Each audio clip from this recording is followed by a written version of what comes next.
Battle lines are already drawn.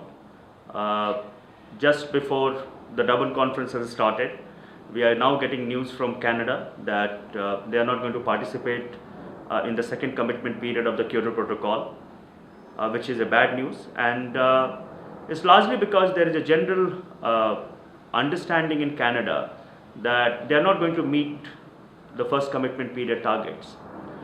They have to reduce by about 5%. Their emissions are already 20% above 1990 levels.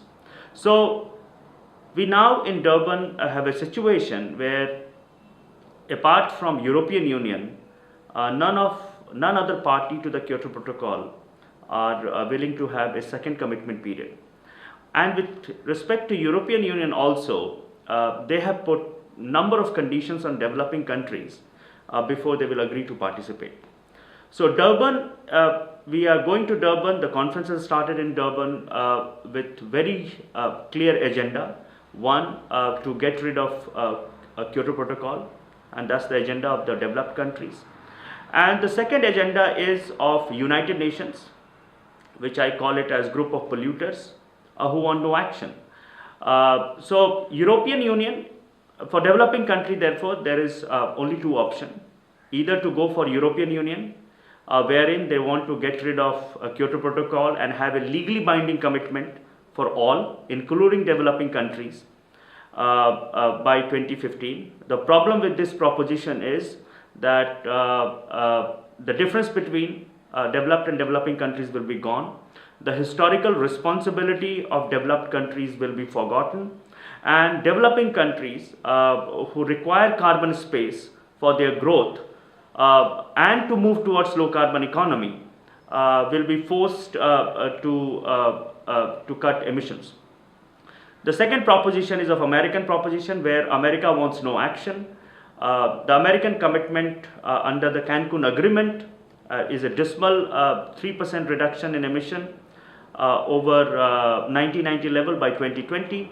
America wants whatever has been agreed in Cancun to continue till 2020. So this is the position that is there. The agenda for India is a little different.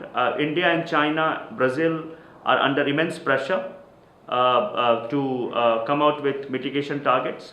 The issue is that India has put an additional agenda before the Durban conference, and the agenda includes very important issues.